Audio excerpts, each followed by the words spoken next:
मैं अनिल जी के पास आती हूं। अनिल जी, जिस तरीके से आज कांग्रेस ने रैली की और रैली में सिर्फ दो शब्द गूंजे हैं, हिंदू और हिंदुत्ववादी, क्यों बीजेपी कांग्रेस को यह समझा नहीं पा रही है? इन दोनों में डिफरेंस क्या है?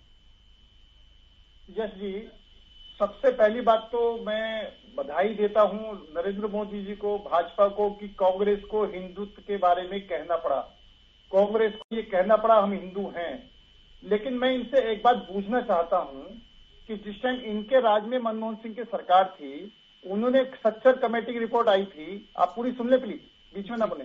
सच्चर जी की रिपोर्ट आई थी, उसमें कहा था कि इस देश के संसाधनों का सबसे ज्यादा अगर इस्तेमाल करना है तो मुसलमानों को करना है।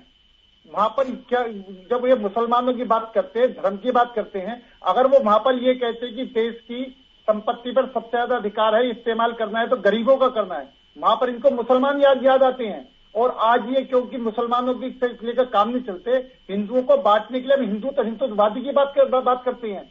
निश्चित तौर पर ये भ्रमित है, भटक चुके हैं और ये अपने आप का रास्ता तय नहीं कर पा रहे हैं कि इन्हें किस रास्ते पर चलना है।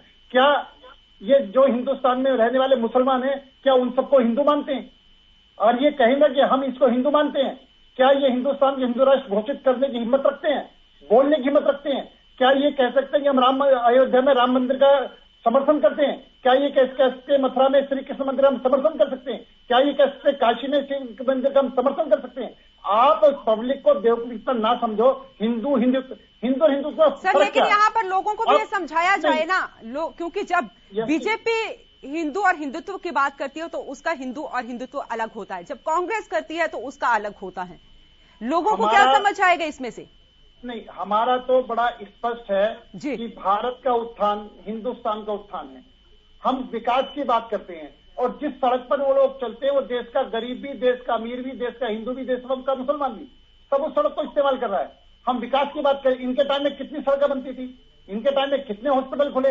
आज ये जनता को बहकाने के लिए कभी जनेऊ ऊपर धर लेते हैं, कभी जनेऊ अंदर धर लेते हैं, कभी चर्च में चले जाते हैं। तो इनका सही मायनों में मुझे ये कहने के लिए कोई हक नहीं है कि आज ये हिंदुत्व की बात कर रहे हैं। कल को अगर इन्हें वोट मिलते दिखाई दिए ना, तो राहुल गांधी या राहुल खान लिखने में भी 1 मिनट की देर नहीं लगाएंगे। 1 मिनट की देर राहुल खान लिखने में भी नहीं लगाएंगे। आज ये राहुल गांधी की बात करें। अब ये जो कहें कि मैं हिंदू हूं, हिंदू तो नहीं हूं, हिंदू का मतलब क्या है? क्या कोई अंतर ही नहीं है? और ये कहे ना हिंदू राष्ट्र घोषित करें, ये कहीं ना कर हम हिंदू, ये जो है हिंदुओं को भी बांटने का काम। सर, अनिल जी आपकी बात का जवाब देना चाहते हैं? विजय जी, कौशिक जी के पास चलती हूं मैं कौशिक जी, मैं ये बांटना चाहते हैं। पहले हिंदू मुस्लिम बांटा, फिर इन्होंने कभी राजपूत पटेलों में बांटा, कभी किसानों में बांटा। ये बिल्कुल फूट डालो राज करो, आपस में बांटो राज करो। और जब इनकी नहीं चल रही है तो भी हिंदू और हिंदुत्व की नई बात लेकर के आ गए। और जनता इससे ज्यादा हास्यास्पद, जो हास्यास्पद राहुल गांधी कोई नहीं बोल सकता। अभी ये जो कहते हैं कि जनता ने फैसला करना है, इनका जो अध्यक्ष होगा, चाहे राहुल गांधी हो, चाहे प्रियंका गांधी हो, चाहे उनके बच्चे हो, कांग्रेस का कार्यकर्ता पार्टी अध्यक्ष नहीं हो सकता।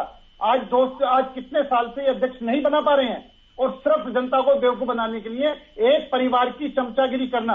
और वो परिवार जो जमानत पर बाहर है, जो परिवार जमानत पर बाहर है, उस परिवार की चमचागिरी की पराकाष्ठा है। जो आज तक अपना अध्यक्ष तय नहीं कर पाए, जो आज तक हिंदुत्व का क्या मतलब वो नहीं समझ पाए, जो कभी जनेऊ पहन लेते हैं, कभी टोपी पहन लेते हैं और कभी मुसलमानों की बात करते, कभी हिंदू की बात करते हैं। इन्होंने पिछले चुनाव में फतवे जारी करवाए मुसलमानों से। अगर हिंदुत्व की बात करते हैं, मुसलमानों के इमामों से फतवे जारी इन्होंने करवाए। जी अनिल जी बने रहे, मैं कौशिक जी से जवाब लूंगी। कौशिक जी, आपने भी सुना होगा अनिल जी को। देखिए, भाजपा के लोग केवल देश को गुमराह करने की राजनीति करते हैं, इसलिए मैं भाजपा को प्रोपेगेंडा पार्टी कहता हूं। अभी मेरे भाई ने कहा कि मनमोहन सिंह ने कहा था कि देश के संसाधनों पर पहला हक अल्पसंख्यकों का है। तो पहले तो देश के राज्यों के हिसाब से जो अल्पसंख्यक कैटेगरी के लोग हैं उनकी आप लिस्ट निकालिए। उसमें क्या केवल मुसलमान हैं? उसमें विभिन्न जातियों के लोग मिलेंगे। इस देश में जैन समाज के लोग भी अल्पसंख्यक हैं। झूठ मत बोलो, आप झूठ मत बोलो। मेरी बात पूरी हो लेने दीजिए। झूठ मत, नहीं मैं आपकी बात सुन, झूठ मत बोलो, आप झूठ मत बोलो, आप झूठ मत बोलो। अनिल जी, कौशिक जी की बात सुन ले, उन्होंने आराम से आपकी बात सुनी है। अनिल जी, कौशिक जी है और देश का मुसलमान भी हिंदू है उस हिसाब से। जी अनिल जी जवाब दें। उन्होंने तो कहा कि देश का मुसलमान भी हिंदू है और कांग्रेस की तरफ से जो उन्होंने परिभाषा दी है कि जितने भी धर्मों के लोग रह रहे हैं वो सब हिंदू हैं यहाँ पर। देखो, तो फिर बीजेपी का हिंदू और हिंदुत्व क्या है? नहीं, आप सबसे बड़ी बात क्या है कि ये टीवी पर बैठ करके मिसगाइड कर रहे हैं। हमें कोई ऐतराज नहीं कि देश के संसाधनों का कमजोर वर्ग पे, जो भी गरीब वर्ग पे, उनको उसका साधन इस्तेमाल करने हक होना चाहिए। नहीं, राहुल गांधी ने आज कहा, अनिल जी, राहुल गांधी ने कहा आज कि गांधी जो है वो हिंदू थे और गोडसे जो थे वो हिंदुत्ववादी थे। मैं वही तो कह रहा हूँ ना सर। सबसे बड़ी बात क्या है कि इन्होंने पहले मुस्लिम कार्ड खेला, मुस्लिम कार्ड इनका चलता दिखाई नहीं दे रहा है, तो भाई हिंदुत्व की तरफ को भाग रहे हैं। मैं कहना चाहता हूं कि ये या राहुल गांधी घोषित कर दें कि भारत हिंदू राष्ट्र है, ये कह दें भारत को हिंदू राष्ट्र बनाना चाहते हैं। आप हिंदुत्व को छोड़ दो, हिंदुओं को तो ये मानते हैं, ये भारत को हिंदू राष्ट्र घोषित कर सकते हैं क्या? ये भारत को हिंदू राष्ट्र घोषित करने के लिए पहल कर सकते हैं क्या? जैसे हम खुल के कहते हैं कि अयोध्या में राम मंदिर बनेगा, ये कह सकते हैं क्या?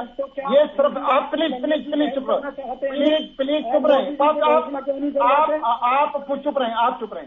और कितने बैंक बेचे कांग्रेस ने बैंक बेचे हैं, कांग्रेस ने कितनी सरकारी संपत्ति बेची है, जरा ये भी तो इसको प्रकाश में ला दो।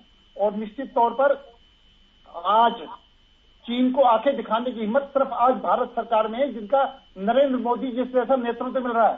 पाकिस्तान में सर्जिकल स्ट्राइक और एयर स्ट्राइक करवाने की भारत की हिम्मत है जब मोदी जी प्रधानमंत्री बने हैं। आपके अंदर तो क्या थी कि अपने सैनिकों के सिर काट करके ले जाते थे, आप कुछ नहीं कर सकते थे।